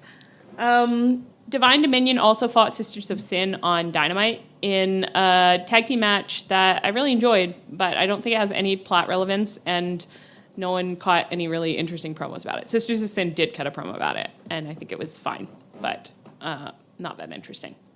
But Divine Dominion were wearing hockey jerseys for the match, and I really liked that. They looked very cute. Our friend Jenna kept saying, I'm gay, over and over watching this match, which I loved. That's how I felt, too. They were hockey jerseys, right? Or I thought they were, but certainly not an expert. No. I don't know why I immediately onboarded hockey, but probably because they were. They look, because they were big, and they look like they go over pads. They were big, and they would go over pads. Absolutely. That's got to be it. So we did it. I mean, it's not a basketball jersey. It's not a baseball jersey. That's crazy. No. Football goes over pads. Or do the pads go over the... No, the jersey goes over the pads. Yeah, it does. But the location of the pads. I feel like it's more of a tucked-in situation. Yeah. I'm visualizing easily. I'm visualizing what a... The girls understand sports. Okay. Guns and Dogs. The Dogs had a promo on Collision. Hi, we're the Dogs. If you adopted dogs with our names recently, please put them down, because the Bang Bang Gang is not what they pretend to be. They promote gang violence and banging, neither of which have a place in AEW. There's no banging in AEW. No banging. Oh, we're always saying that, but sadly, like, they've never done it in the ring. And this was fun. I thought this was a fun promo. This is extremely funny. They got into some very funny little little insults. The Guns have a multi-generational history of misogyny. I mean, don't we all, you know? That's so true. Juice Robinson is an unhinged maniac running around pretending to be a doctor. Great. That's my favorite kind of man. Ace Austin's haircut is problematic. Honestly, that made me like Ace Austin even more. I'm like, it is so weird. It is so, you do have triangle hair. You have Mia Thermopolis triangle hair. God bless you and love you. Okay, so the dogs cut this promo. Bang Bang Gang cut a promo in which they fire back. This is all on Collision still. They're hanging out in what they've called the Bang Bang Lounge, which I love to introduce into the canon of AEW. That's like, because immediately I was kind of like, it's like a Delta lounge. Like, it's like an airline lounge. So I'm like, who gets to go to the Bang Bang Lounge? I guess the Bang Bang Gang, but also maybe if you're fighting them, you get to go to the Bang Bang Lounge? Like maybe. If you're about to fly Bang Bang? When my brother was in high school, he and his friends all started, I think they found some kind of like closet and they started like sitting in it at the high school and they called it the sophomore lounge and they started like just like putting up like weird art and stuff in there. And that's his friend's record label is now called Sophomore Lounge. So that's amazing. I just got the feeling of like nostalgia. Like, I don't want to go back to high school, but like I do in the moment when you say like they found a closet and just started sitting in it, it's like, God, I wish I were in high school right now. It's like you do the dumbest stuff. And I think that might be what it's like to be a wrestler all the time. Yeah, you're just like, this closet is our clubhouse now. It's the sophomore lounge. Oh my God. So they're doing some funny work here. Ace Austin is talking up his thighs. Love that. I actually think this is a gun who said misogynist. We love misogynists. Sweet. Amazing. Incredible. So wonderful. So they're having a kind of a lighthearted address. And then Jay White gets up on a table with the shillelagh, which he's still in possession of. And he is talking about horny dogs. It's all dog-based. It's most stuff at AEW right now is kind of dog-based. And he asks, should I even read this line? I guess I will. So Clark Connors, you want something to sink your little red rocket into? That's insane. Like when I read, because I didn't get a chance to get to Collision, when I read this, I was like, did he really say that? It's completely crazy. And you said, I mean, I guess it's like the dogs said like banging has no place at AEW, and Jay White said bet. Banging has no place at AEW, then why are we going to do it live on Dynamite TV next week? You have to explain your little red rocket. Whew, okay. And so they set up this match for Wednesday Dynamite. We watched this match. I really enjoyed this match. I really enjoyed this match on its merits as a match. Obviously, but that's not that was priority one on the merits of the match. The athleticism and the crispness of the moves, of the choreography, as they call it. They love to say that. That's all really, really good. The layout, great heat. I was saying, and that's all huge. But for some of us. The really exciting thing is like, it's kind of like the more you see him, the more is Clark Connors Bigfoot. You know what I mean? He's really not a Bigfoot. He's another type, but my feelings towards him are quite Bigfoot-like. Similar to how you feel about Bigfoot. Yeah. Can I make it any more obvious? Yeah, no, you couldn't possibly. It's kind of red rocket stuff is what I'm talking about. He's coming out. I mean, it's like the man is basically wearing bell bottoms. And he's got his stupid little glasses. He's got that beautiful hair. Leah's giving us the stink eye so big. She's like, I'm listening. About Clark Connors? Listening and learning, yeah. She's listening and learning because her heart is open to Clark Connors. That's gotta be it. If you like it, I love it. She's like, if you want to push Greg and Rocky together, make them kiss. That is the face of a woman at the end of her rope when she's just like, I won't even do this with you. Oh, you want to fuck Clark Connors? Yeah, great. Talk about it all. Talk about how fuckable Clark Connors is. Talk about how Clark Connors is a grunge rock princess. Some more little 70s grunge rock princess. Nasty boy. Yeah. That toothpick, boy. And Jay White was looking pretty cute too, honestly. So, anyway, that was, for some of us, the match was a sexual experience. For all of us, perhaps? Maybe all three of us. Yeah, I mean, Leah's heart's open, so. Yeah, she's actually smiling. She's nodding. She's saying, yes, Yeah, me I too. loved him. Exactly, I loved it. So erotic, yeah. I almost, so horny I can't talk, pretty much. Just really happy for my girls. Everyone else who watched with us also was horny for Clark. They were. We were like, I love his like dirtbag femme energy, but then they had to be like, which one? And I was like, oh, they both do have that. Yeah. So.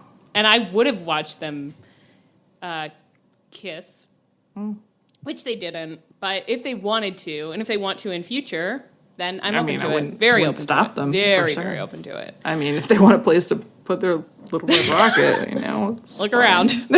There are holes everywhere for those guys to see. Afterwards, there's a Bang Bang Gang promo. Juice Robinson is entered. He's kind of in like the Darby Moon Madness zone a little bit, and so he cuts this promo where he's like, David Clark, where are you running? And he says, how about we chain the dogs up? Chain up the dogs to the Bang Bang Gang. I didn't expect that. How about we get chained up to the dogs? And at Redemption, we do a double chain tag team match. And then Jay White sensually says, David Finlay, at Redemption, we are going to give you the beating your father should have. With these chains, we'll make a man out of you yet. It's a rich psychosexual text, I'll say that. There's a lot. There is simply a lot to unpack there. And yeah. So they're going to have that. And actually, that does sound really fun. I may go back and... It does, yeah. Might check out that one. Double chain match. Double chain match. Hey. All right. Any further thoughts on that? No. The final thing that I just want to say really, really fast, just because I only watched it like an hour before recording, and I did kind of go to heaven about it a little bit. So there was a Jericho Painmaker package on Dynamite. And one of our friends, who is an occasional watcher watching with us, Jericho's doing his thing. I mean, he was saying crazy stuff. Pain is a sensation. I'm the wound that never heals. That one sent me to the moon. It was crazy. She goes, who is that? I've never seen that man. I'm like, it's Chris Jericho. You're familiar with him. You do know You've seen him a lot, actually. Yeah, you've seen him quite a bit. So it was a great package. I love that they're going to have this match. I went back and I watched Ciampa's Collision segment where it's like he fought a man, and then he climbed out of the ring after he won, and he went over to commentary, and he was going to bully Tony Schiavone. But Paul White was on commentary. Paul White, who I actually did not even know that we still had custody of. So that was a shock. It was crazy. There were a lot of shocks in this segment for me. He had like a kind of a wild energy on Collision too. I was like, I don't remember you being this like unhinged before. He's loosened up, I guess. Or he's like, I can't play the straight man with Tony. Someone has to be the maniac. That's what Tony needs and loves. That's true. Yeah. So he stands up, huge, largest man in the world. He goes, we're not doing that. No, he's just being like, get away from him. You don't need to stare at him, at Tony Schiavone. You can talk to me. It's like he's protecting his friend at a bar. He's like, don't hit on him. Don't hit on him. He's married. You can talk to me. I'm not. Tommaso Ciampa comes around to Paul White. Paul White is still saying this. He goes, you want something to stand on? As Tommaso Ciampa, with the energy of a little Thumbelina on a flower, is clambering up onto some kind of chair or stool till he gets to just over the height of Paul White. Barely. Just barely over the height of Paul White. Paul White says, there you go. There you go, little guy. He didn't say little guy, but that was the end. There you go, little guy. You made it. And Tommaso Ciampa proceeds to be like, you and Chris Jericho are best friends. Are you not? I wasn't aware. No. I love to hear that. It was the most thrilling thing I've ever heard. I said, I've never heard that before. Immediately obsessed with it. They're best friends. Puss Paul White is just like, yep. As everybody. It's like, tell me more about Chris Jericho's like friend group. Like, tell me more about who he loves dearly. Who is going to the steakhouse? Yeah. Who are his steakhouse boys? And then actually, that's all I know. I don't even know what he wanted to say something to him, like, you tell your best friend Chris Jericho for me. I don't know what he said, because I'd stroked out at this point from, you don't need to stare at him. You can talk to me. You want something to stand on? There you go. Yes, Chris Jericho is my best friend. Well, Tommaso Ciampa Thumbelina is like, can you tell him for me that we're going to have the best match that the Paymaker has ever had, and I can't wait, and I'm really excited. I'm thinking of it as our honeymoon. You know, sometimes I feel like my friends and family members that don't watch wrestling are kind of bewildered by the fact that I watch it. You know, like, what do you get out of it? And it's like, well, a lot of it, not much, but then sometimes there's something you've never seen before. Yeah. And you'll never see again. Like, it's just like, couldn't be replicated. Just like it's the greatest show on earth. It's the greatest show on earth. Yeah. Here for that big show. Here for that big show. Oh my God. Here for that big show. All right. Okay. Was there anything you wanted to talk about you did not get a chance to talk about? No. On that note, I've been Allie. I've been Ann. And I've been Leah. This is Tunnel Talk. Our theme is by Chris Corkin. You can find us on Twitter, Tumblr, Twitch, and Blue Sky at Tunnel Talk Pod via email, tunneltalkpod@gmail.com. You can find us on our feed, on the Social Suplex Network feed, where you can check out all the other great podcasts on the network, and you can find us on the Social Suplex Network Discord. Please rate, review, and subscribe to us wherever you get your podcasts. Stay frosty. We will not be here next week. We will be here the week after next, so come back and see us then.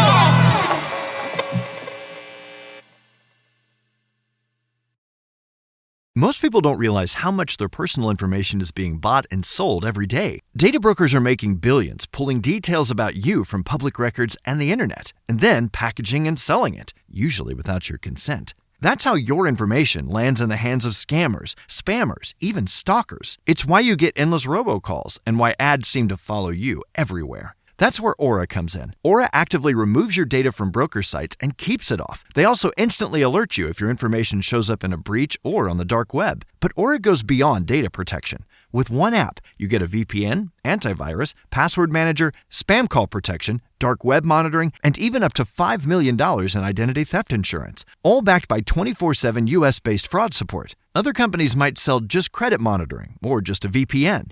Aura gives you all of it, together, at the same price competitors charge for just one service. Start your free trial today at aura.com/remove. Protect yourself now at aura.com/remove.